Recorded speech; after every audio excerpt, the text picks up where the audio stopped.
Sentire Media. Hello everyone, and welcome to A History of Italy.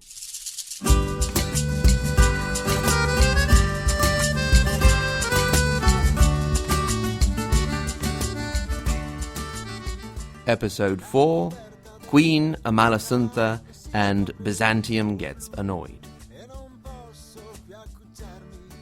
In the last episode, we got up to the year 526, with the death of King Theodoric the Great.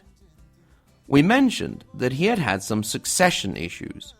Not having any sons, he had tried to sort things out by marrying his daughter, Amalasuntha, to a Visigoth prince, Theodoric. Now, just a reminder, the Goths we're talking about with Theodoric are the Ostrogoths. This was a Visigoth prince. So this was the solution Theodoric tried to adopt, knowing that Germanic tradition would never accept a queen. Unfortunately, the prince did a rather silly thing and went and died a few years later. However, he did live long enough to give his bride 2 children, a son, Theodoric, and a daughter, Amalasuntha. Unfortunately, at the time of Grandpa Theodoric's death, the little tyke was only 9, and that meant something that would be tricky for a lot of the Middle Ages, a regency. Now, the Germanic tradition didn't really know what to do with a regency, especially not with a woman as regent. To make matters worse, Amalasuntha was very non-Gothic.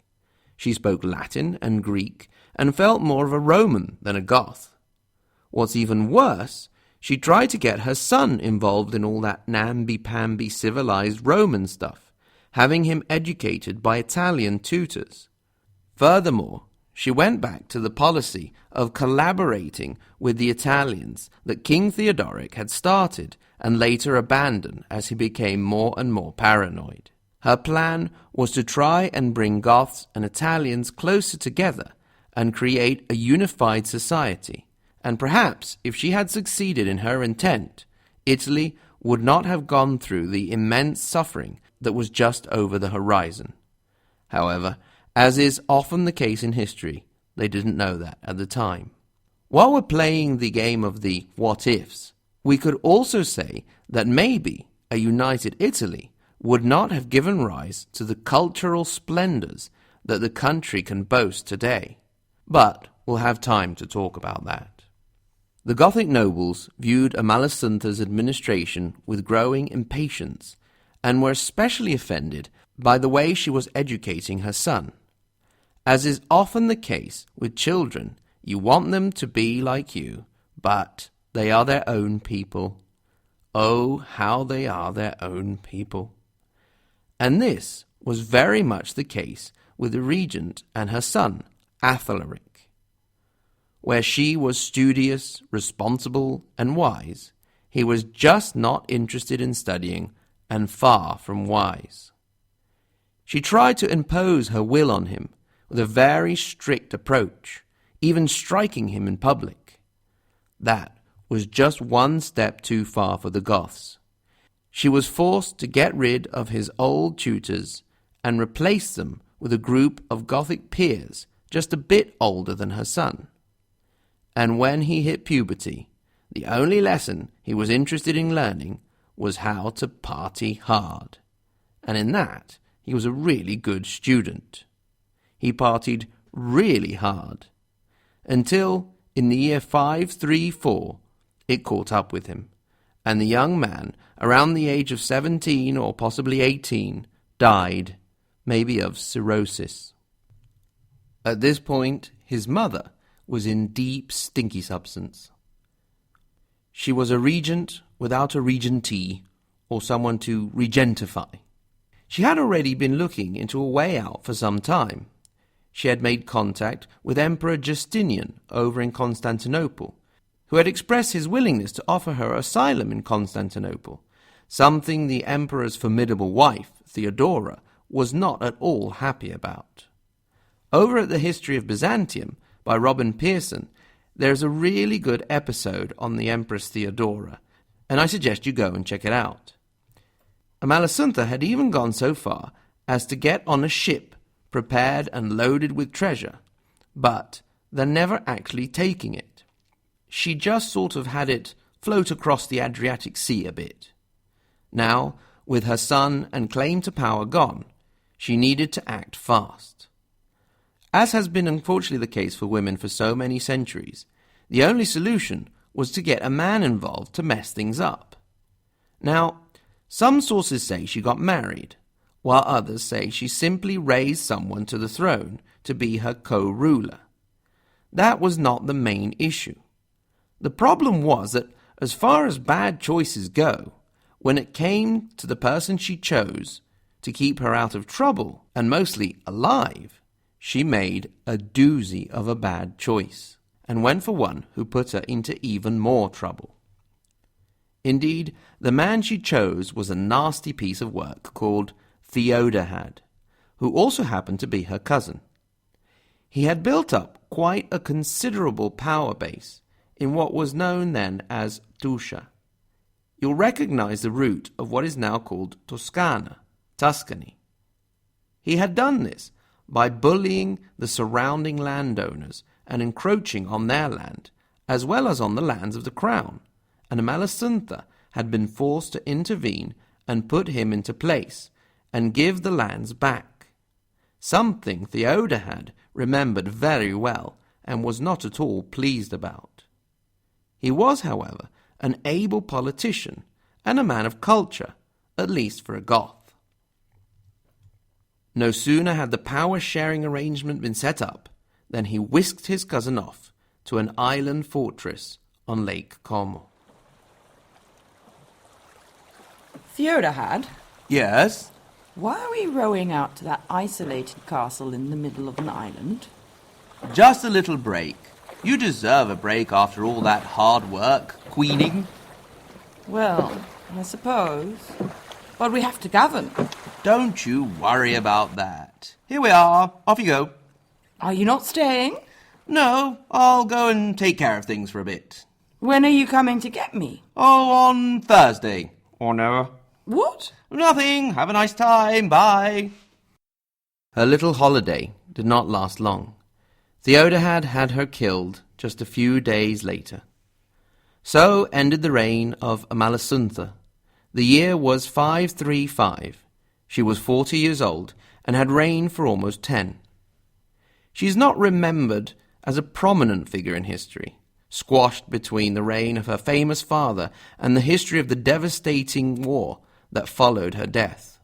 But more recent studies have elevated her, and she even has her own book now, so it's nice to think that maybe her memory has been avenged. So the dastardly Theodahad was now in full control, no doubt twirling his moustache and rubbing his hands together. However, there was a little teeny-weeny detail he hadn't taken into account, and that little thing was the Byzantine Empire. The emperor had already started his campaign to recreate the territorial glory of the Roman Empire, thanks in particular to the heroic general Belisarius. He was a Byzantine general who had showed talent and promise at a very young age as a member of the emperor's personal guard. He quickly rose through the ranks and in time became Emperor Justin and then Justinian's key military man. He had already taken back North Africa from the Vandals at the time of our story. One of the sources, specifically the Italian journalist and historian Indro Montanelli, points out that although this was seen as a great triumph at the time, it eliminated a kingdom which could have acted as a buffer for the future Muslim invasion of North Africa. But then we're going on to what-ifs again. While we're on digression mode, let me just warn you that we're going to mention a few names here. Don't worry about remembering them. I'll put them in the timeline on the website, and you just need to remember the main points anyway. Who was fighting who, and who won in the end. But I won't spoil it right now.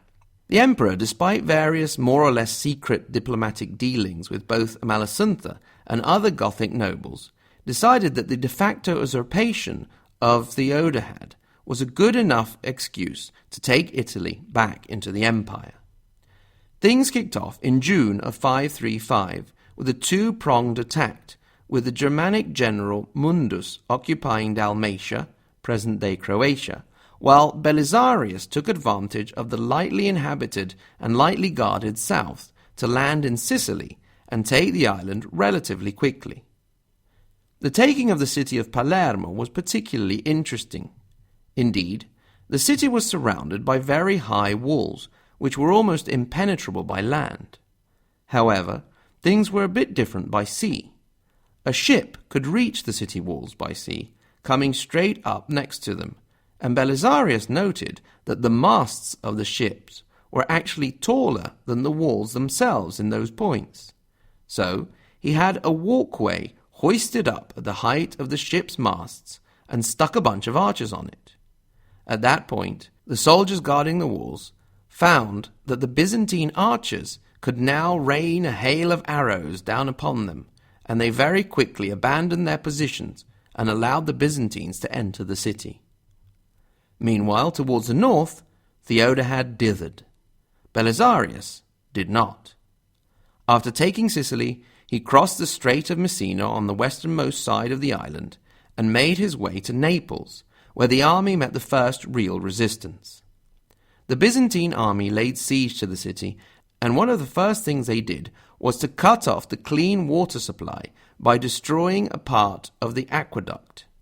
This did not, however, put an immediate end to the siege, which dragged on. The solution finally came thanks to a soldier going for a late-night stroll. Indeed, the soldier happened to go by a section of the aqueduct that had been destroyed, and noticed that the opening was wide enough to allow a man to pass through, and, following it along, he found that he could follow it all the way back into the heart of the city. As soon as General Belisarius was informed, he sent a commando of soldiers in. They popped up supposedly in the house of an old lady, and threatened to kill her so she kept silent, which is really not a nice way to treat an old lady. They let the rest of the army in, and Naples was brutally sacked, marking the start of a devastation that would bring the peninsula to its knees once again. Up north, Theodahad's Goths did not give him a second chance at dithering, so he was deposed and replaced by the general Vivace. Just to be sure, they also killed the failed king. This method of succession was perfectly in line with the Germanic tradition, which didn't necessarily require a bloodline. In the meantime, in late 536, Belisarius had arrived in Rome. The Goths there did not believe that they could hold out against the great general, so, as Belisarius entered the city through the Asinara gate, the Goths were marching out of the Flaminia gate.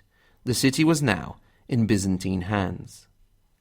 The new Gothic king, Vivace, was a bit more proactive than Theodahad, and in March 537, with a large army, he laid siege to Rome. After their triumphant march northwards, things seemed a little bleak for the Byzantines. They had lost troops and left many to guard the cities they had conquered, so they sat facing a much larger Goth army. However, they had two great assets: the walls of the city of Rome and General Belisarius.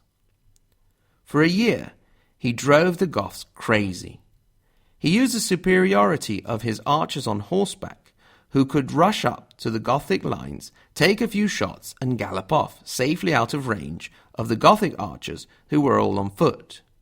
In general, he tried to avoid pitched battles, but at one point, after continued Byzantine success, despite his better judgment, the general gave in to the pressure of many of his captains and ordered the army out for a pitched battle.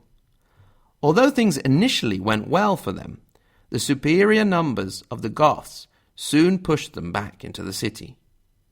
The siege was finally lifted in March of 538, first of all because Byzantine reinforcements were on the way, and secondly because Belisarius sent one of his commanders, John, known as John the Bloody, up towards central Italy to take the Piceni area. This was too close for comfort for Vivace, because it was getting close to the city of Rimini on the Adriatic coast, and that was where he kept his treasure. So the king took his army north. Unfortunately for him, there was no stopping the imperial advance.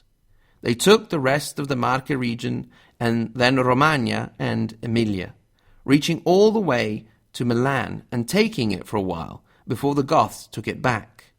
When they did, it was rather brutal, since the inhabitants were accused of siding with the Byzantines. To make a long story short, in the spring of 540, it seemed that the war would be coming to an end.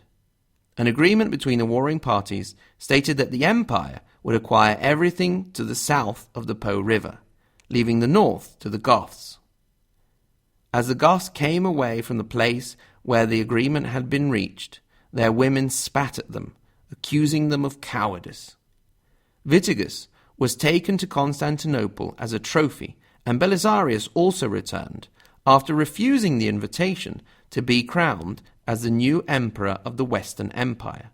He was a soldier, not a politician, and he was needed on the Persian front. So, after 5 years of war, that was that. Only that wasn't that at all. That was something else.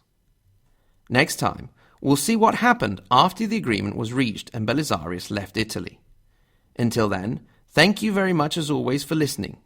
Remember, you can get in touch with us via email, hello@ahistoryofitaly.com, or at the same URL, ahistoryofitaly.com, you can find our Facebook page that you can click through to, or you can find the link to our YouTube channel where you can have a look at our History of Italy mini-docs on Italian cities. If you're feeling really generous, there's a donate button on the site, so that when we finally decide what we want to do when we grow up, we may be able to continue with A History of Italy. And of course, please subscribe, rate and review, although if you have some criticisms, perhaps shoot us an email and see if it's something we can't fix before reviewing. Thanks again for listening, and until next time, arrivederci e risentirci.